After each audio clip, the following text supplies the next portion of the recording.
आप लोग कैसे हैं? अच्छे अच्छे हैं ना?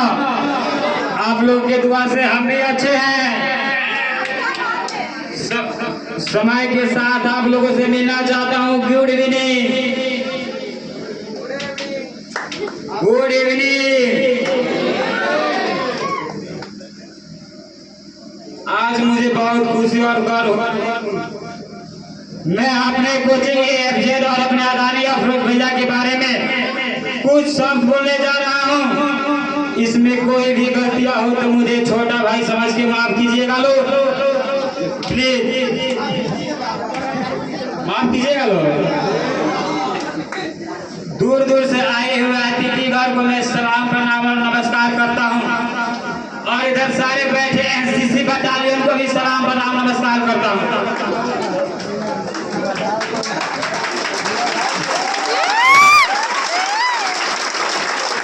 दोस्त, अक्सर लोग कहते हैं कि सिर्फ कोचिंग सेंटर सिर्फ पढ़ाई का जगह होता है, लेकिन हमारे लिए AFZ कोचिंग नहीं बल्कि एक परिवार है। यहाँ पढ़ाई नहीं, यहाँ किताब के संगे संगे जिंदगी का एक नया रास्ता खुलता है।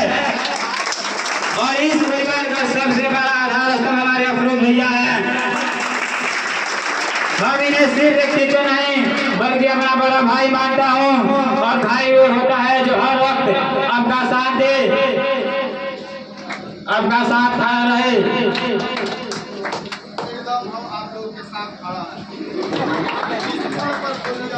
कभी समझाए कभी डांटे, और हमेशा आपके भलाई के बारे में सोचे। मेरा और हम सब का यही रिश्ता है अफरोज भैया से।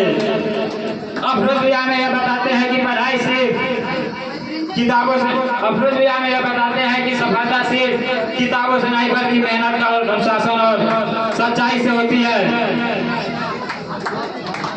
गुरु तो बहुत मिलने पर अफरोज भैया के, गुरु तो बहुत मिलते हैं पर भाई बहुत कम मिलते हैं। गुरु तो बहुत मिले पर भाई का एहसास बहुत कम होता है।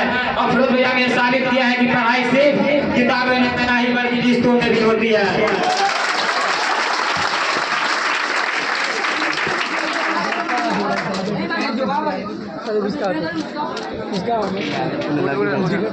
जब हम उदास होते हैं तो भैया हमें ट्रेनिंग करते हैं। वीडियो बनाओ। जब हम उदास भैया हमें ट्रेनिंग करते हैं। जब हम गलती करते हैं तो भैया हमें डांटते हैं, और जब हम सही कर, जब हम मेहनत करके कोई काम करते हैं तो भैया हमारी पीठ थपथपाते हैं।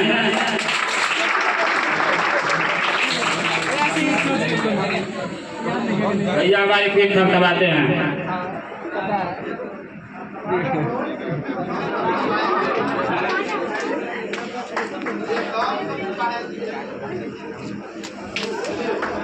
भैया हमारे पीठ थपथपाते हैं। और मैं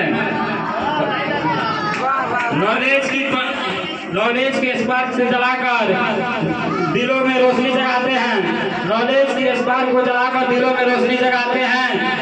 थैंक यू टीचर, आप मेरे फ्यूचर को ब्राइट बनाते हैं। थैंक यू टीचर, आप हमारे फ्यूचर को ब्राइट बनाते हैं। शुक्रिया करता हूँ मैं उस खुदा का, शुक्रिया करता हूँ मैं उस खुदा का कि दिए हैं आपके जैसे गुरु। शुक्रिया करता हूँ मैं उस खुदा का कि दिए हैं आपके जैसे गुरु, दिए हैं आपके जैसे।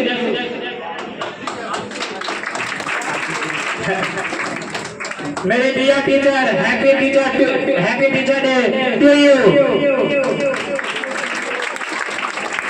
आज मैं दो ऐसी समस्याओं पर बात करना चाहता हूं जो हमारे बिहार को प्रगति को रोक कर रखा है। गर्मी और तेज बरखा।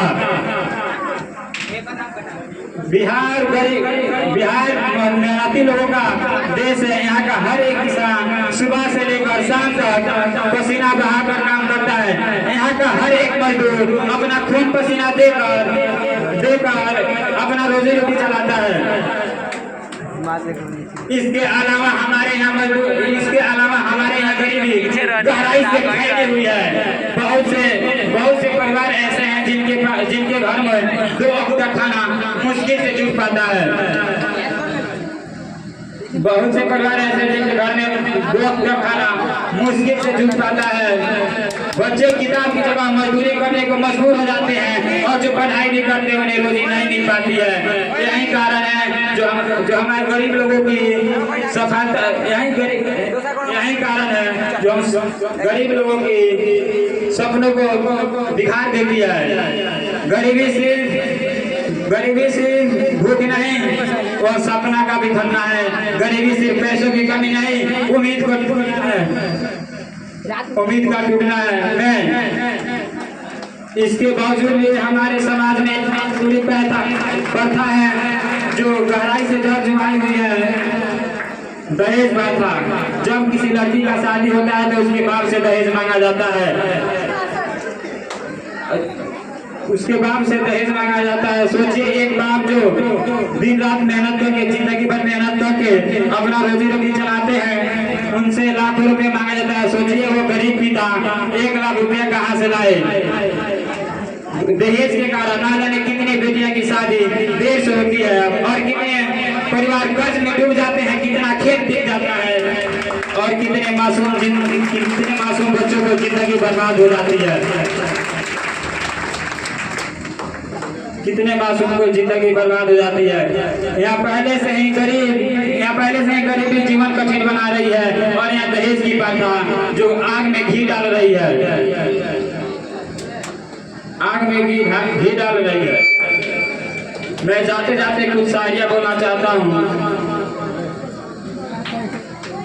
कोशिश तो पूरा करूंगा दहेज को मिटाने की, कोशिश तो पूरा करूंगा दहेज की मिटाने की। अब जीत हो या हार ये तो किस्मत का बात है और हम कोशिश भी ना करें ये तो गलत बात है।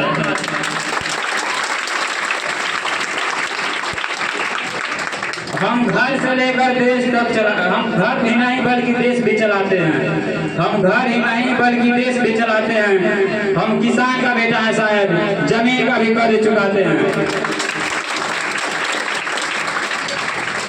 न तेरा है ना मेरा है, ना इसका है ना उसका है।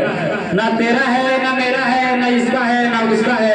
ये हिंदुस्तान हिंदू मुस्लिम सिख ईसाई सबका है और ना समझे तो नुकसान हम सबका है। कोई कहता है कि हिंदू खतरे में है तो कोई कहता है कि मुस्लिम खतरे में है। कोई कहता है कि हिंदू खतरे में है तो कोई कहता है कि मुस्लिम खतरे में है। मजहब के पर्दा हटा के देखो हमारा हिंदुस्तान खतरे में है।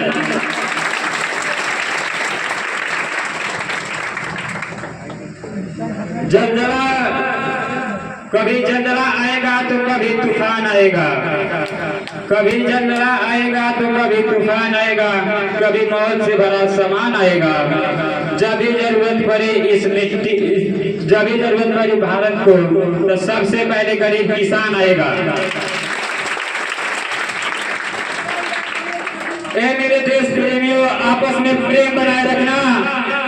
ये मेरे देश प्रेमियों, आपस में प्रेम बनाए रखना। फिर कभी लौट के आना पाए वो गुजरा हुआ पल। इसीलिए हर घर में चंद्रशेखर आजाद, सुभाष चंद्र बोस और टीपू सुल्तान जैसे सपूत तैयार रखना।